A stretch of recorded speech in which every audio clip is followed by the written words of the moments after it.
We're on site and it's a beautiful day. I'm going to meet Jared today and he's going to help me out with the garage floor coating. There's a lot to think about. He's got a lot of options for me.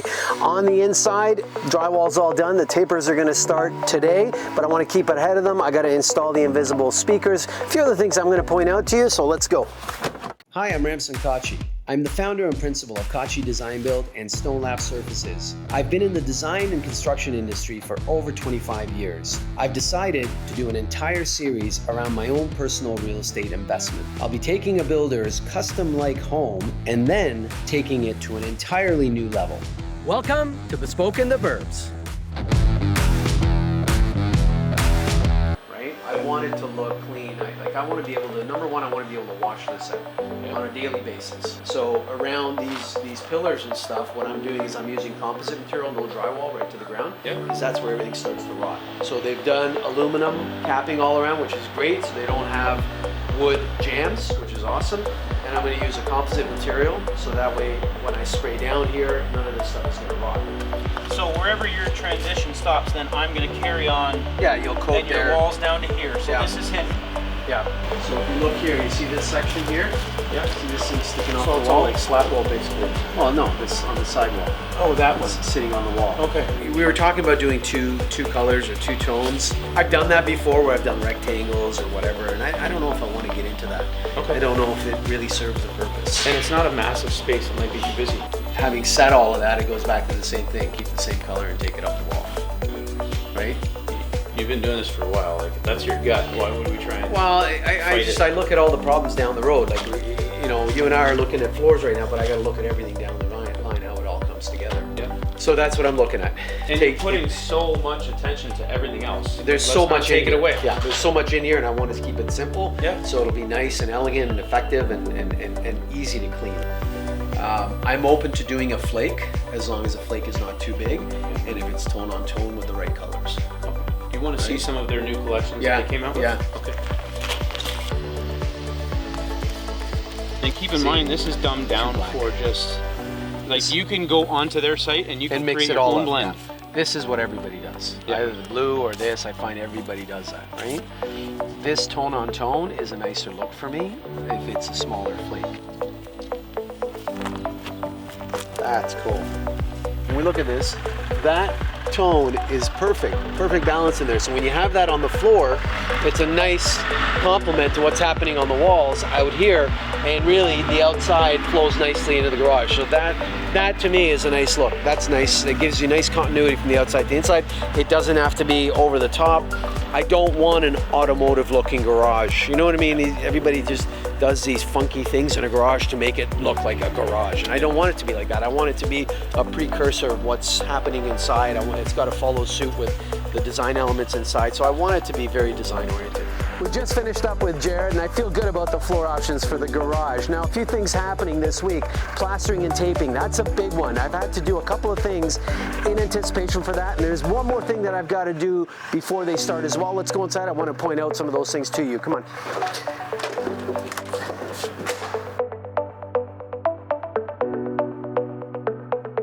The drywallers are done. They've done such an amazing job. What a great crew. They've done a great job installing the board. It's all nicely done, nicely tight joints. I love that. The next step is taping. In anticipation for that, a couple of things that I'm really particular with. Some of those are the corners that are over 90 degrees, 135 degree corners, like these vaulted areas here. They drive me nuts. Now, obviously they have to be as efficient, as quick as possible when it comes to doing these houses, so they use regular drywall tape in the corners, and you get that little bit of a wavy finish. Well, to eliminate that, I want them to use this structural tape here. It's got plastic embedded inside so that when you bend it, you get that perfect corner. So when you install those at 135 degrees, you get a perfect corner in all those areas. Now, as an added effect, I take a pencil and I draw a line to mark that crevice, to really highlight that perfect line, so that when it's installed, as it is here, and you have that pencil line showing when they plaster around it, and always retain that plaster or pencil line,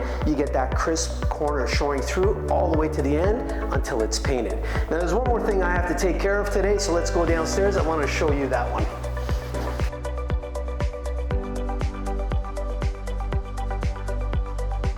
Now you remember those invisible speakers? We installed those rough-in plates. Those are right here. They're throughout the house. In this kitchen family room area, we've got 4 of them on this outside wall. The rough-in plates are in place. The wire is in there. The next step is to install the speakers, because once the tapers start, they're going to actually plaster over those speakers. So I'm going to show you what these speakers look like and how they get installed and what the next step is. That's the speaker. Simple. One housing, aluminum housing, with the face here that's got the transducers built into it. That is the speaker connection. It's got a little tie strap here to hold the speaker wire in place so that it never comes loose. You've got 6 screw holes that you see here. You've also got these shims that they supply. These shims are actually used to position this speaker just right so that when it's installed, it is perfectly flush with the surface of this plate. Let me show you one that I installed already. Right here, this one is installed in place, ready to go. The rough-in plate is in place, the screws are all in. The screws actually have a thread lock on them so they don't come loose through the vibration of the speaker. That's the perfect location there, just flush with here. The next step is the tapers take some drywall tape. They tape this area off. Same with this outside joint here, plaster over the whole thing, and that speaker will then disappear and become part of the wall, and it gets painted over. So the next week or so is going to be all taping. When it's all done, we move on to finishing.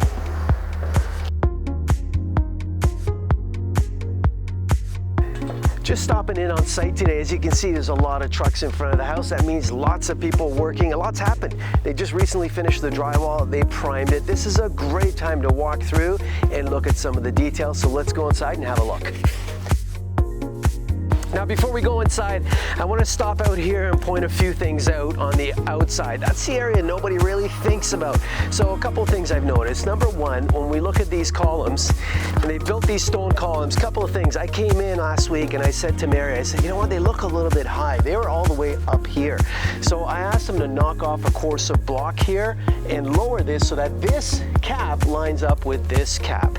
Another thing I noticed is that when you look at these, one of them is a little bit skewed. So I kind of said to Mary, hey Mary, what are we gonna do with that column? It's a little bit out of whack. He said, don't worry, I've already seen it. They're coming to fix it. So that's great. He's on top of everything. The next thing is that ceiling detail up there. Typically with these homes, they do aluminum siding and they do an aluminum soffit underneath there. It's not really a grand look. So I've asked Mario to leave that area undone. I'd like to come here with some composite material, maybe do a recessed panel on the inside, make it look like a massive shaker door. Makes it a little more interesting, do a painted ceiling. So I'm gonna keep an eye on the outside and kind of course correct as we go along and ask for a few adjustments just to get it to the point I want to. The garage, you can still see, is an absolute mess. That's because that's the last space they'll do, so we'll get onto that on another day. But let's get inside and have a look at what's going on. So on the inside, you can see the walls are all done and white. This is a great time to take a look around and see what the plaster work is like. Now, needless to say, I'm a little crazy with that stuff, so I've already been in here touching up the plaster. I got permission to do that. I've walked around, touched up a lot of plaster. So let's start right up front here. We've got our entrance area. The foyer is forming out nicely. Just to this side of the foyer is the dining room. Now, the dining room has come together nicely as well. You can see the ceiling detail, how it's coming in place here. The crown molding is going to go in and around. Now you can see these 2 flat spots. That is where the invisible speakers are. Those Nakamatone speakers are going to sound amazing, but now we're going to do some plaster molding over top of those. That is where these speakers shine because they don't really interfere with the aesthetics of the space. Now you'll notice another spot right here. That opening up there, that is the subwoofer that's going to drive the sound in here to give all the low bass.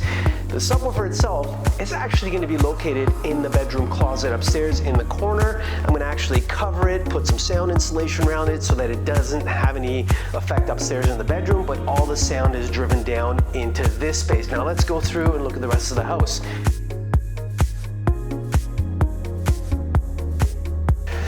So in the kitchen, as you can see, everything is in place. The hood fan vent is there. All the electrical is ready to go. Now, one thing I want to point out here as well are these flat walls. These are, again, where those Nakamatone speakers are. And I had to come and sand them straight a little bit, get them a little bit perfected. But they got 4 of them on these back walls. Now, the subwoofer in this place, I'm going to climb over this trim and show you. As you can see, that is right there. Now, the vent on that goes around to the other side to the mudroom, and that is where the subwoofer itself is going to sit in the closet in the mudroom, and then it's going to drive that sound into the space so you get nice low bass, and then all those Nakamatone speakers are going to drive the mid-range and the highs into this space. This is the fireplace wall here. Now, I came in a couple of weeks ago and I noticed the fireplace was in place, and I thought, boy, I want something a little more robust. So I went back to Fernbrook. I said, guys, I'd love to upgrade the fireplace before we get too far along here. No problem. Picked a new fireplace from Napoleon. They pulled out the old one. They're putting this one in today. It's going to look fantastic. It's got a nicer log set. It's got more of a robust flame, and it's a bigger unit. So it's going to proportion well on this wall. This box that we have here, this is the box that we put in for the audio equipment that's going to sit behind the TV. That's not going to change. This is a bigger fireplace, so it's going to sit out from the wall a little bit, and that is exactly what I want, because this center area is going to bump out a little bit. Now that's going to sit forward. We're going to do extensions here. Everything's going to come together nicely. It's going to vent through. Put it all in. Once it's done, it's going to look beautiful. Let's go look at the rest. So let's stop here. I want to point out one thing. That's the detail around the staircase. Now, just from experience, I know that most builders don't pay a lot of attention to that detail because it takes a lot of time, and I can't blame them. So what they do is they finish the drywall here to the stair stringer, and then they leave a gap. Trim guy comes along, puts a big fat molding there. It doesn't look great. So I asked if I could have permission to come in and detail that little point out. So I did that over the weekend.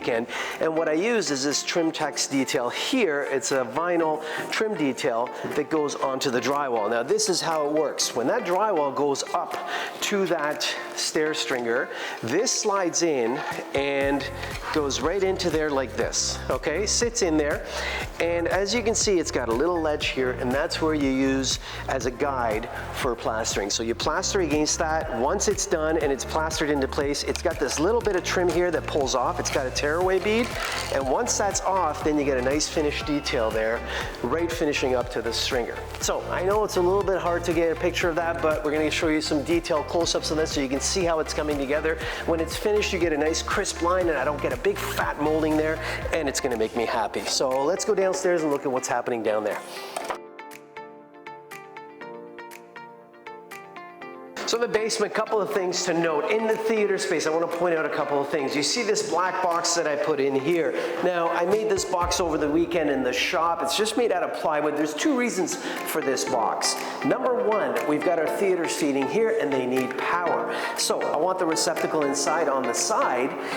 Yes, we could put a floor receptacle, but the plug will sit out of the floor. Then you got to get a specialized receptacle outlet. All that's aside now because we've got this box. We can put a regular receptacle on the side here, and the wiring can just sit inside here and it's concealed. Reason number 2, we've got Josh in this house, and Josh is going to talk to you. Now in this room, I don't want the sound integrated into the home theater system. I want it coming out of its own dedicated speaker. So I'm using a Sonos 1 speaker inside this compartment here. It's going to plug in on the side, and when Josh responds to you, you simply hear the sound surround you in the space. A couple more things in here. You can see it's all drywalled. It's ready for the finishing phases. Now we've got a lot to do when it comes to finishing, but all the foundation is done properly. I even put a box here and set that receptacle back behind the screen. This is the receptacle that's going to run the backlighting on the screen. Now it's concealed. The screen will sit flat on that wall, and that's going to work well as well. Lastly, I want to point out the details with regards to the soundproofing. We did our Sonopan here. We've got that in behind. We put a 5/8 drywall to give us that deadening, a little more soundproofing, and that's going to work really well. We've got insulation inside the wall. I think this room is going to turn out just wonderful. Let's go take a look at the gym. The gym has this double door entrance here. Now, it's a little thicker opening, so what I did is I made that opening for the casing a little bit heavier to make it a little bit more impactful. We're gonna do some glass doors in there. You'll notice this waffle ceiling. Got some more plaster detail to clean up here. I did that yesterday. I'm gonna come walk back later and sand it really nicely. This is so important, it needs to be crisp because inside these waffles is gonna be LED lighting. Then we're gonna do a stretch vinyl that's translucent, so this ceiling is just gonna glow with 6 panels above your head. It's gonna look fantastic. Our mural is gonna go on this wall, so really important that this wall is clean right to the floor. I don't want a lot of trim around it. I don't wanna eat up the bottom with baseboard if I don't have to. I wanna get the most out of that mural that we're doing in there. You'll notice these wires are hanging down here. It's really important to remember what all this stuff is for. So this is for the LED lighting inside the waffles. Everything runs back to this point here. We've got an access panel here. That is where all the transformers are gonna go, and they're gonna plug inside there. Our invisible speakers are here and here, 2 Nakamatone speakers here, 2 on the other side. And then lastly, we've got this little wire here. Again, I wanna remember all this stuff is for, and I know every little detail about this house. This is our glass break sensor for the alarm system for that window. Let's go look at the rest. So the furnace room is looking great as well. It's all drywalled, one last skim coat of plaster to get it ready for priming. Couple of things to note here. The theater is right behind this wall. We're gonna have 2 subwoofers located in this space. You can see the wires here for the subwoofers. There's plywood behind here. I've written on here plywood. So when it comes time to mounting those subs, they're gonna mount here, and the ports are gonna go in through the bottom and drive that sound into that space. Now over here, you'll see that I did a cutout into that closet from the hallway at the bottom of the stair landing. There's a reason for that, because as you walk through here, you'll be able to access all this wiring that's going to connect into the back of this audio rack. When you open the door, you're going to see this beautiful facade of audio equipment, but in the back is where you come in to access for service. I love the way how that's turning out. Let's go upstairs to the 2nd floor and look at what's happening up there.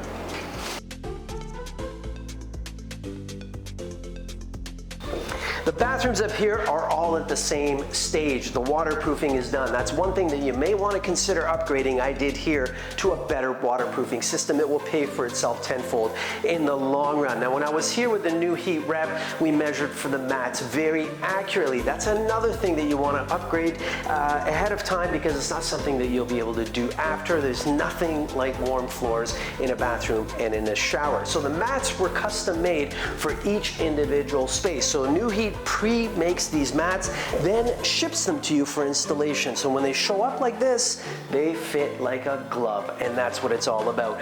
The hole is cut out already from the factory for the drain. The leads are in place. They're the right length to fit all the way into the thermostat box. Once that's done, Rocco's gonna call in for an inspection. Once the inspection is passed, then Rob's guys are gonna come in here and start tiling. This is the upstairs laundry room. I like the way it's coming together. The uncoupling membrane is on the ground, ready to be tiled. This drain is located right underneath this small footprint that's going to be the LG wash tower. Small footprint, huge capacity on these machines, and that's exactly what we want. I can't wait to see these things. They are gorgeous. So the cabinetry is going to go along that wall. One important thing to note is that when the tile comes and meets this hardwood, we got to give a little bit of thought to that. So I had a conversation with Rob at AV Classics and Interstone. His guys are actually going to make a custom threshold out of quartz here. It's going to actually slope up, then it's going to slope back down to the hardwood. That way, if there is a small leak up here, it'll contain it within the space and drive it to the drain and not out down the stairs. We're wrapping up here for today. The Napoleon fireplace is done. That's great. Now, because I'm finishing this wall myself, I'm gonna have Dane frame this out for me, bump out the center so that it's ready to go when it comes to the finishing. The guys, you can hear them tapping upstairs. They're still actually installing those new heat mats. Once they're done, they're gonna get inspected, and then the next step, like I said, is tile, and that's coming up.